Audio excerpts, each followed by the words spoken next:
अज असां व्याज जी बीमारी, अज असां रुश्वत जी बीमारी, अज असां जुआ जी बीमारी, अज असां नशे जी बीमारी।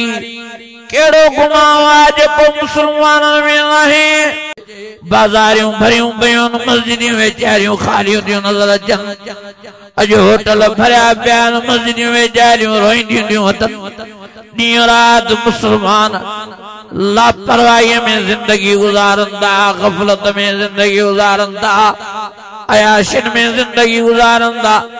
पया अल्लाह खे कावड़ाए वरी था कावड़ाइनि, रब के नाराज करे वरी ता नाराज कर, खुदा के जलाल ॾिराए वरी ता अल्लाह के जलाल ॾिराए।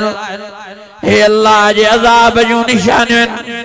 कोरोना जहिड़ो अज़ाब असांखे कीअं वकोड़े वियो। 8 महीना मायूं त अंदर घरनि में बंदि थियूं, पर मर्दनि खे बि पर्दा थिया, मर्द भी अंदर घरनि में बंदि थिया। रोड ऐं रस्ता वीरान पिया नज़र अचनि। जाॾे काॾे रुगी सनाटो ई सनाटो लॻो पियो, रुगी माण्हुनि जी मरमरा लॻी पई। कोरोना जे करे हो मरियो, कोरोना जे करे हो मरियो। रोज़ वठ वठां लॻी पई। हाँ रस्तों वठनि ते कर्फ्यू लॻो पियो। वरी इहो अज़ाब अञा हले ई पियो त वरी माकड़ वारो अज़ाब आयो। केॾा फसल तबाह थी विया माण्हुनि जा। वरी इहो अज़ाब हले ई पियो त वरी महांग पए ॾुकर वारो अज़ाब आयो। वञी पेट्रोल काथे हंधि कयो, 250 रुपए में लीटर पेट्रोल। वरी अञा महांग हले पई त वरी बरसातनि वारो अज़ाब, वरी ॿोॾनि वारो अज़ाब। केॾी तबाही थी खेर नाथन शाह में गोज़े वारो इलाक़ो ॿुधी वियो। हाँ हाँ ओ मुंहिंजा अज़ीज़ो, केॾो त बलोचिस्तान में तबाही अची वई जो अल्लाह अकबर कबीरा। अॼु ताईं माण्हू वीचारा रोडनि ते वेठा आहिनि।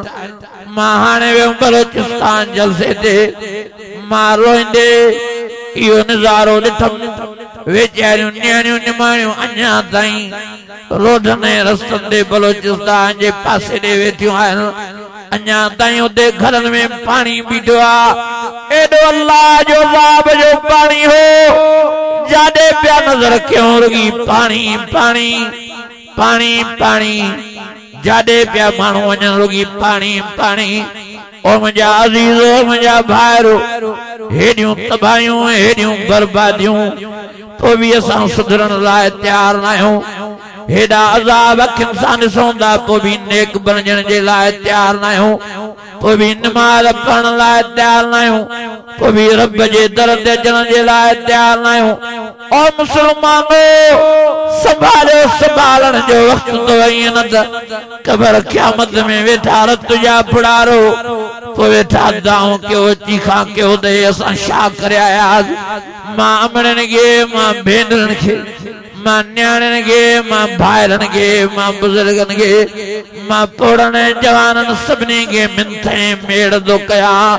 हाँ हाँ इन मोबाइल जे ज़रिए, इंटरनेट जे ज़रिए, हिन लाउड स्पीकर जे ज़रिए सभिनी मुसलमाननि खे मां गुज़ारिश थो कयां, अल्लाह जो वास्तो तो संभाले वठो पाण खे। हीअ ज़िंदगी तमामु थोड़ी आहे, हयाती तमाम थोड़ी आ।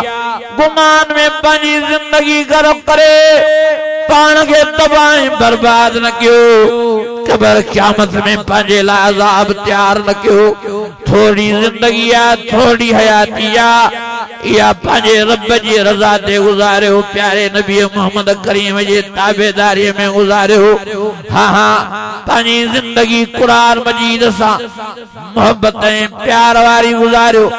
या जिंदगी पंहिंजी हाँ हाँ अल्लाह ऐं रसूल जी फरमा बरदारी में गुज़ारियो तो दुनिया में भी इज्जत मिले, क़बर क़यामत में भी तव्हांजा बेड़ा पार थी पवनि।